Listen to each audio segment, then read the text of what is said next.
Russia পারমাণবিক অস্ত্রবাহী বিমান উৎপাদন বাড়াচ্ছে। কাজানে এই ধরনের বিমান উৎপাদন কারখানা বিশাল আকারে বাড়াচ্ছে রাশিয়া।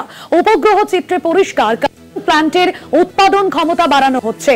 কোনো বড় যুদ্ধের আশঙ্কাতেই কি রাশিয়ার এই পদক্ষেপ?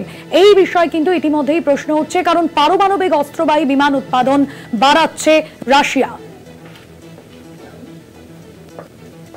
কারখানা বিশাল আকারে বাড়াচ্ছে রাশিয়ার। এই জায়গা থেকেই যে প্রশ্ন উঠছে, বড় কোনো যুদ্ধের কি ইঙ্গিত সেক্ষেত্রে আসছে? কোনো বড় যুদ্ধের আশঙ্কাতেই কি রাশিয়ার এই সিদ্ধান্ত? আমার সঙ্গে রয়েছেন কলকাতা টিভির পলিটিক্যাল এডিটর আশিস চট্টোপাধ্যায়। আশিসদা, রাশিয়া কোন জায়গা থেকে এই সিদ্ধান্তের পথে হেঁটেছে? কোনো বড় কোনো যুদ্ধের কি ইঙ্গিত বা আশঙ্কা করছে রাশিয়া? দেখো, এখনো পর্যন্ত খবরটা যে স্তরে আছে সেটা স্পষ্ট বলা ভালো।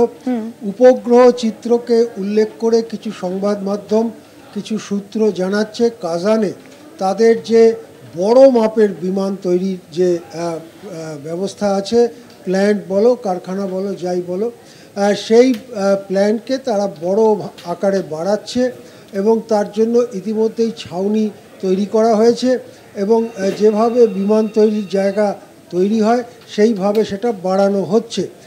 যেটা জানা যায়, যুদ্ধ এবং অস্ত্র বিশেষজ্ঞদের মতে এই কাজানেই একমাত্র এই ধরনের বিমান তৈরির ব্যবস্থা রাশিয়ার আছে।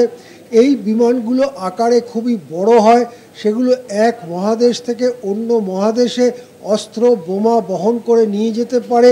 সেগুলোর পেটের মধ্যে পারমাণবিক অস্ত্র, পারমাণবিক বোমাও বহন করা সম্ভব এবং এই বিমানগুলো এত বড় এবং এদের জ্বালানি ভরার ব্যবস্থাটা এতই বড় যে এক লপ্তে তারা কয়েক হাজার কিলোমিটার ভ্রমণ করে তাদের কাজ সেরে তারা আবার নিজেদের বেসে ফিরে আসতে পারে। এই ধরনের বিমান বানানোর একটি জায়গা আছে, সেটা হচ্ছে রাশিয়ার কাজান। এখানে অবশ্য যুদ্ধ বিমান ছাড়াও অসামরিক কাজে ব্যবহারের বিমানও তৈরি করা হয়। এখনো পর্যন্ত উপগ্রহ চিত্র দেখে বোঝা যাচ্ছে যে তারা হয়তো এই কারখানাকে অনেকটা বাড়াচ্ছে। তাহলে কি রাশিয়া আরও কোনো বড় যুদ্ধের আশঙ্কা করছে?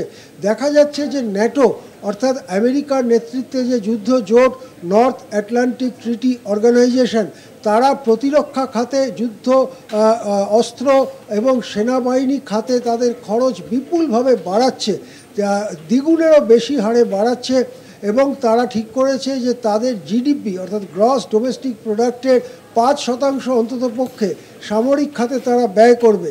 এতে ইউরোপের বড় দেশগুলো, Britain, Germany, Italy, France, Spain, এই ধরনের দেশগুলোতে বিপুল পরিমাণে যুদ্ধাস্ত্র বেড়ে যাবে, বাড়বে যুদ্ধ বিমান, বাড়বে বোমা ইত্যাদি। সেই কারণে একটা আশঙ্কা কি রাশিয়াকে এই কাজে উৎসাহিত করলো? কি কারণে ঠিক এই ব্যবস্থা রাশিয়া করছে, বা অন্য যে রাশিয়ার অস্ত্র উৎপাদনকারী কেন্দ্রগুলো আছে সেখানকারও উৎপাদন বাড়ানো হচ্ছে কিনা, এই সব প্রশ্নই এখন সামনে এসে দাঁড়াচ্ছে।